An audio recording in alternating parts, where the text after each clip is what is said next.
Yo guys, hey, welcome to Coast Connection down here at the Rack Studio down in Tampa, Florida. I'm down here with my boy Mike G. The weather's a little nippy. What's up, Mike? And we got Wendy Fortino on, Miss IFBB and a female bodybuilder. And we're on to talk today about fitness, talk about, dedication.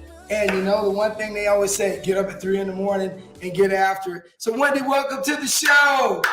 Thank you. Hey, so where are you located? I'm in Oceanside, California, really fast. I think it's funny you said wake up at 3 a.m. I actually woke up in the middle of the night. I usually wake up at like 6, but it's just funny that you said that because I did wake up at 3 a.m., but I went back to sleep, so I don't know if that counts. That's a total Mike G thing. Mike hit the snooze. Does that count? It doesn't count, Mike? No, that doesn't count. Awesome. You woke up. I mean, hey. Hey, so Wendy, I know, and I follow you. So I follow you on your Instagram. I follow you on Facebook, and I read a lot of the things that you got going on. Before we get any further, let me ask you this major thing. Hey guys, Vince here. Hey, if you're looking for a good home mortgage and somebody that's going to work with you, call Rack.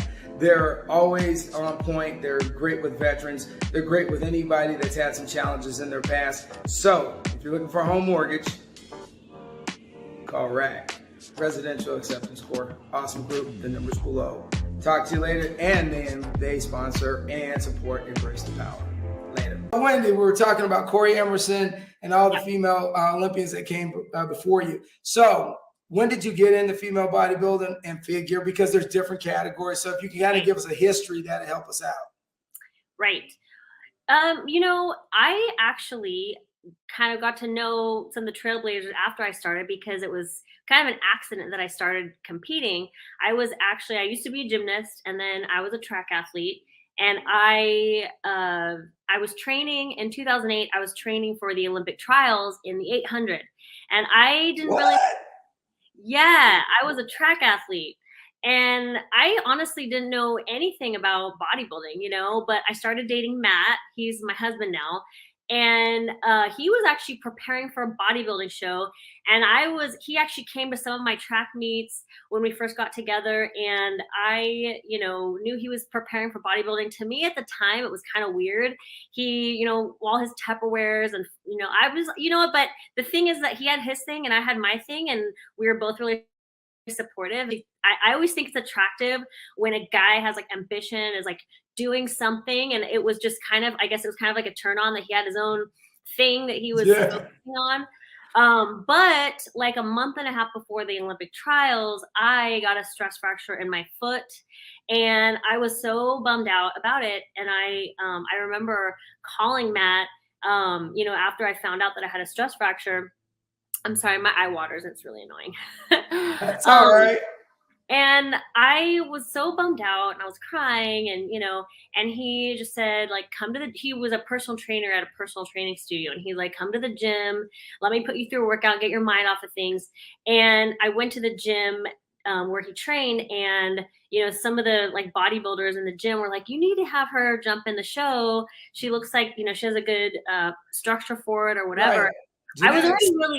I was already lean because I've been an athlete my whole life, like since I was 7 years old. I never really got out of shape or anything like that. So I just, I didn't really take the diet seriously. I'm going to be honest.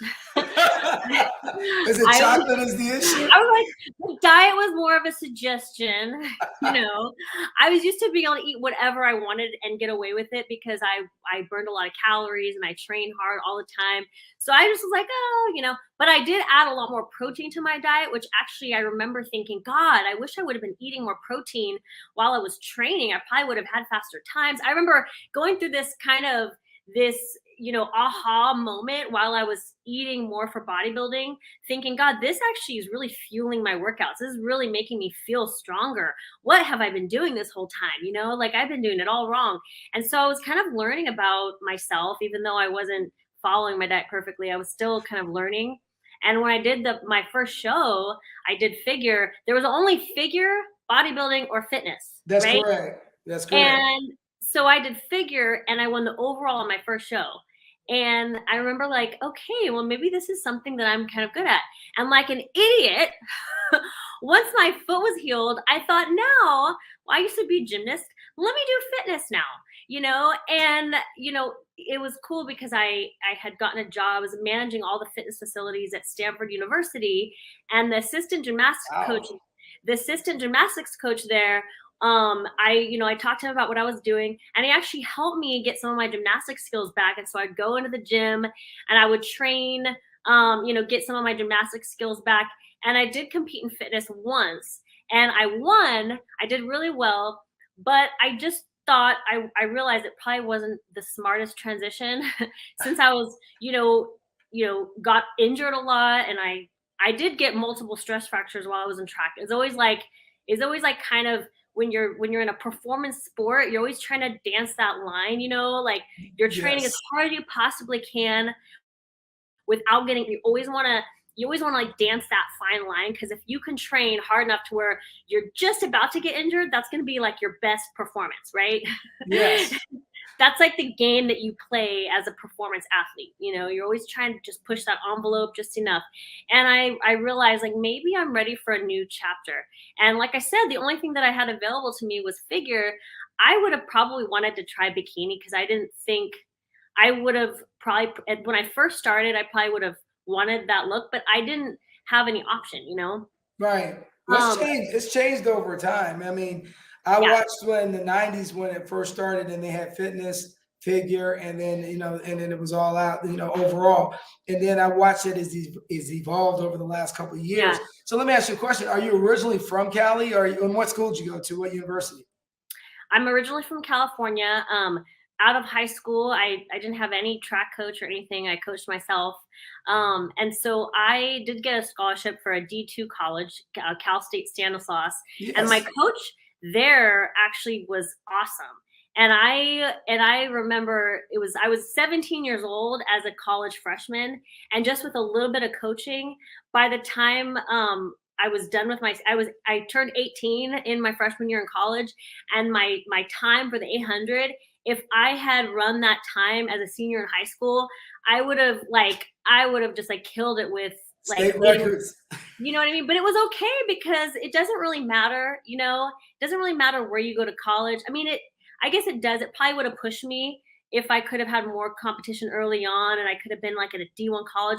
But I really enjoyed my college experience. I had a really, really humble beginnings, and it allowed me to get a lot of attention from my coach, allowed me to really thrive and do really well. And then after college, I started running professionally for ASICS with ASICS Aggies. Oh And that yes. was, what was that? Oh yes, because Asics was the show back in the day, man. It was them, Yeah. and then Nike had their team, and the girls out of LSU were going with some were Asics, some were Adidas. I remember Yeah. it all because that used to be a big deal. Yes, it was really, I mean, it was exciting. And so they were stationed out of San Luis Obispo, and it just so happened that um Cal Poly San Luis Obispo and Chico State both had the best graduate programs for exercise physiology. And it was like the universe is just speaking to me, right? So I applied for the exercise physiology master's program at Cal Poly in San Luis Obispo. I got in, and it was like amazing. And then I put myself through college and grad school, and I worked my ass off to do it. And it was cool because I also I ended up being an RA in grad school, so I had my room and board paid for. And then I was going to grad school, and then I was running for ASICS, and then I was teaching classes, as a graduate student. And so I was assistant professor as a graduate student. You could do that, That's right. Oh yeah, I got 2 masters, and I taught You at do, Georgia you know Southern. about that then? Yeah, yeah, Yes. yeah. Oh Yeah, yeah. it was it was an exciting time, it was really cool. I worked out all the details, and I made it work, and I had a really good experience there. Yeah. And then I So guess, you. yeah. So I noticed, but one thing I was going to ask you is, you made some and I didn't mean to cut you off. I apologize. You No, made no, no. some major transitions. because and Mike's throwing up some of you're modeling right now. So what is, for people that want to kind of get into what you're doing now and young women see it. So what some of the myths are, you don't want to take the protein, you don't want to get big, girls with muscles are bad. I totally disagree with all of those myths. So, can we do a little myth debunking right now? And why is it important for women why women should look at, lifting weights? Because I do yoga now. So, just saying. Yeah. Well, I mean, I'm a anomaly in that I am a mesomorph. I build muscle easily, but that is not the norm for women. And I've been training for a long time. And I mean, this is it. I mean, I'm not like crazy, but I mean, I guess to some people, maybe I am, but I don't but I've been doing this for a long time. Like, it takes a long time to build muscle for women, Another thing to think about is everything consists of amino acids, your hair, your nails, your skin, your muscle fibers, every tissue in your body consists of amino acids. So if you're not getting enough exogenous amino acids from whole food protein sources, right? You're not assisting your body to regenerate everything from head to toe. And I know women care about their hair, their skin, their nails. And when you're not getting the proper nutrition, you're not staying, youthful and maintaining your collagen production and, all the things that women are, care about. That also is a huge part of it. And just getting getting exercise is something for your whole body. You have to be so dedicated and put so much time into it in order to build the kind of muscle that it takes to be competitive.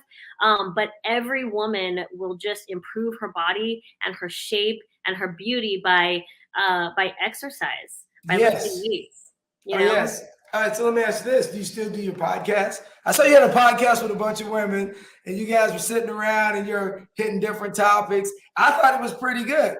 But yes, thank you. So are you guys still doing that, or is it still, rocking and rolling? Oh yeah. So, the Olympia actually was bought by Jake Wood, who owns Wings of Strength. So Wings of Strength, aka the Olympia headquarters, is stationed in Arizona. And I was given this awesome opportunity to go and film for this. It was kind of like a new idea that they had. They were going to film this kind of like roundtable discussion style talk show in their studio. And they invited me to be a part of this. And this was, last year, like in the middle of the year, we tried it out. And you somebody who follows like a little bit of the history, probably Linda Murray. She's 8-time Miss Olympia. Oh yeah, yes, yes, Linda rocked it. Yes. She originally asked me to kind of come, and they want to see kind of how I was with her and like a couple of other hosts. And so it's me and her and Whitney Jones, who is 3-time Miss Fitness Olympia. And then Camille Perriat, she's a bikini pro. And now she's retired and she judges and stuff like that. She owns a gym out in Santa Cruz.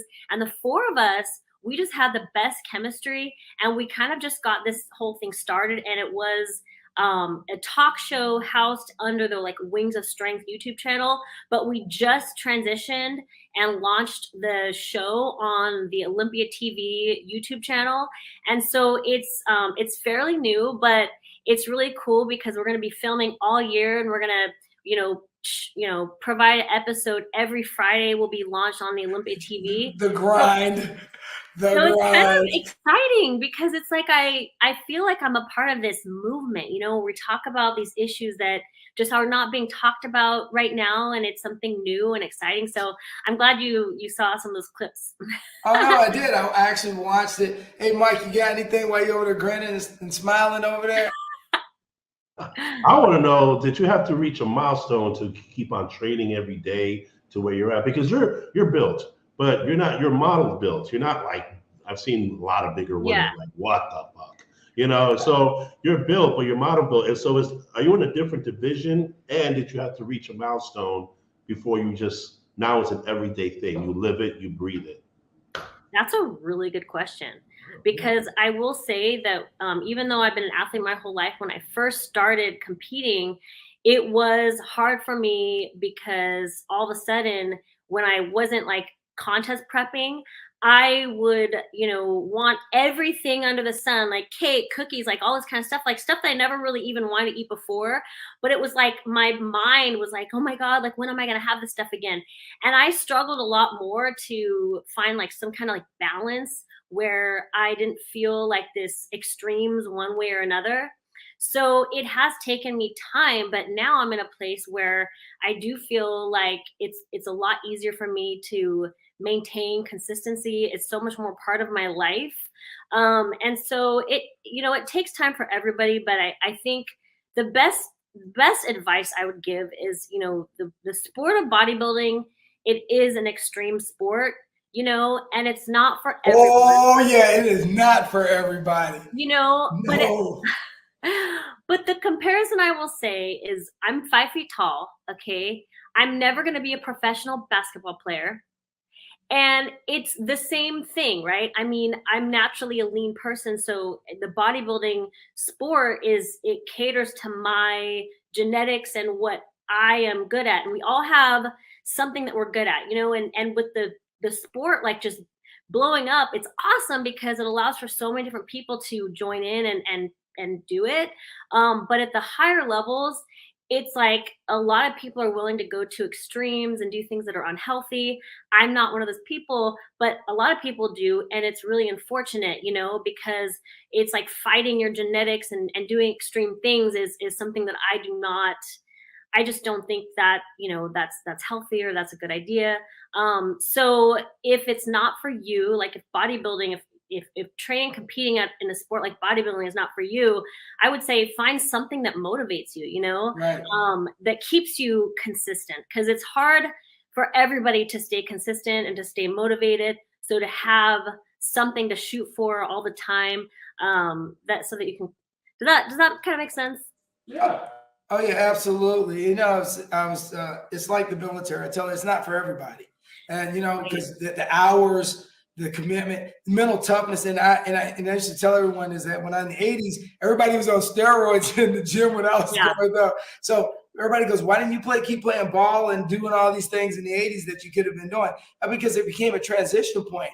Is that because before drug testing came around, you had to make a decision whether you're gonna to compete and take steroids or whatever, growth of hormones, or you're going to walk away from the sport. Well, it was easier to walk away and keep my health later down the line. You know what I mean? Absolutely. Yeah. So as you've transitioned and done this, the bodybuilding thing, so I think I modeled back in the day, but I think modeling is harder than working out in the gym sometimes. So how's your modeling career coming along? It's funny that you say that because like sometimes I'll have a shoot scheduled, and like the morning of, I'll wake up and I'll tell Matt, you know what?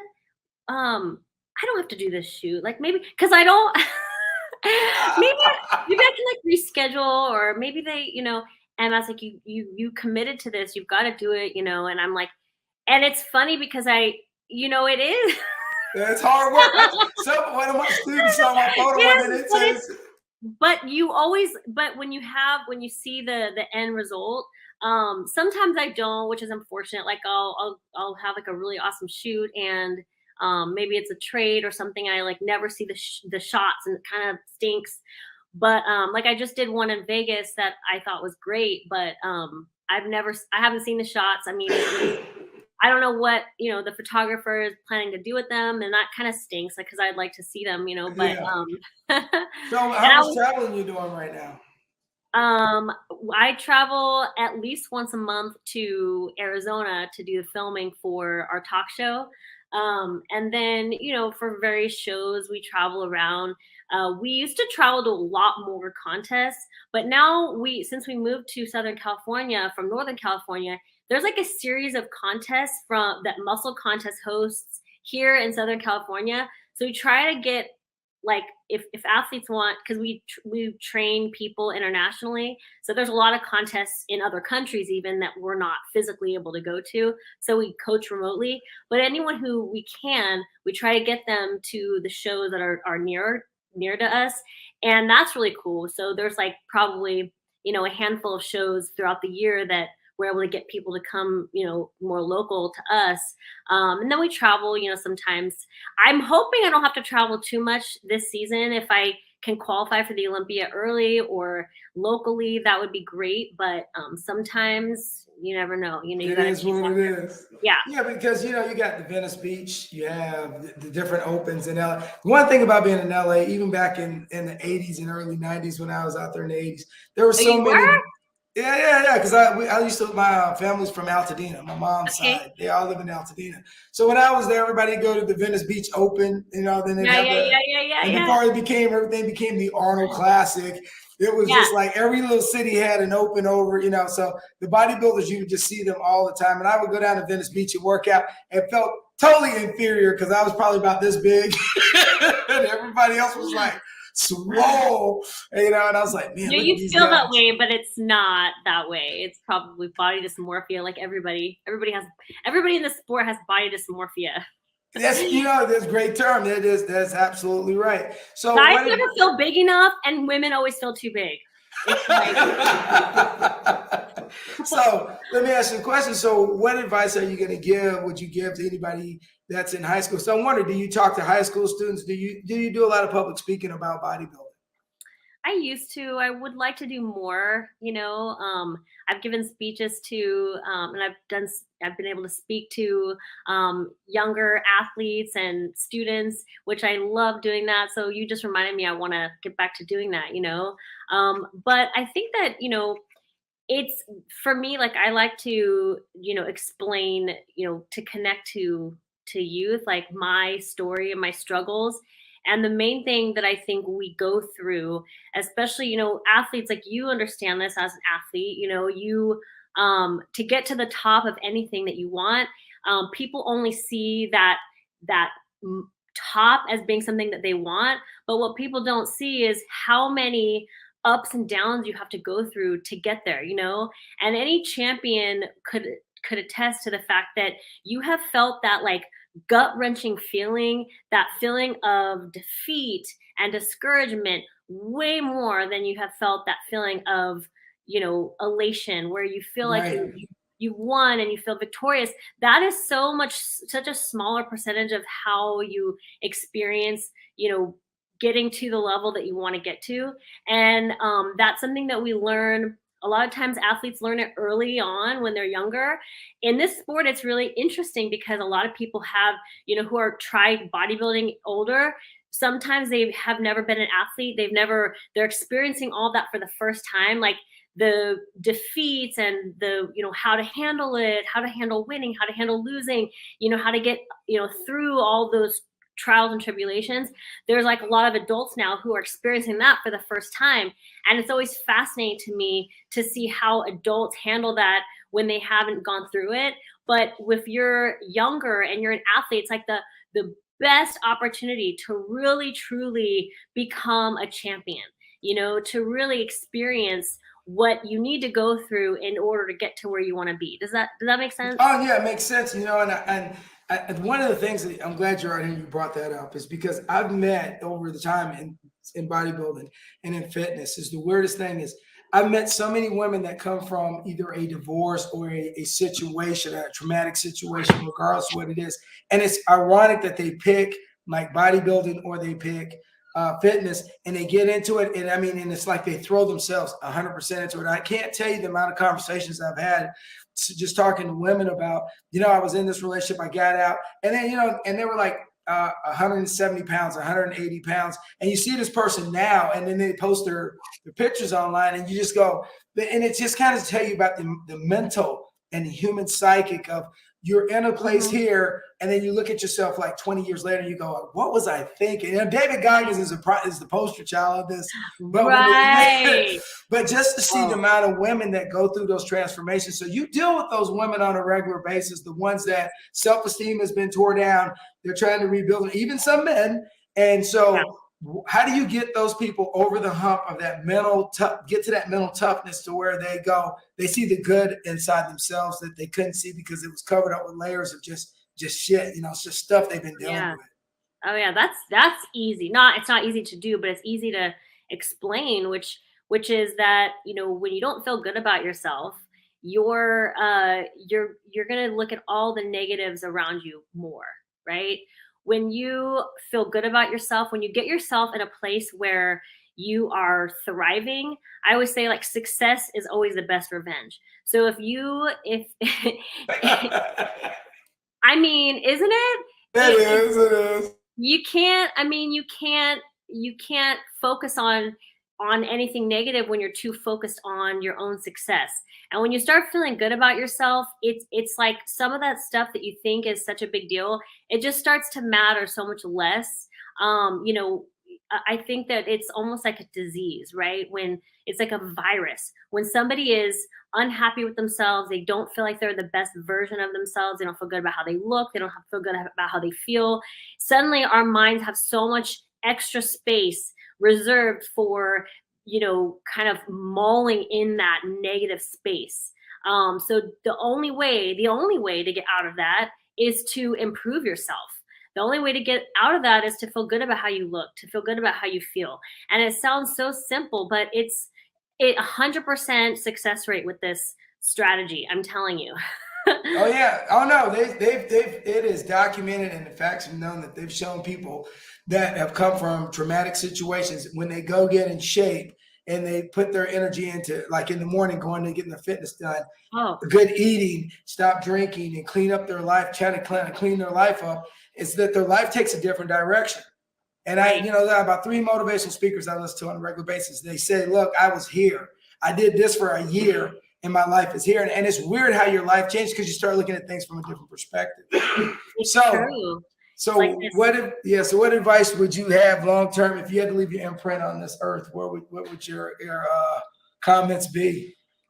Oh my goodness, that's a big one. What imprint would I leave?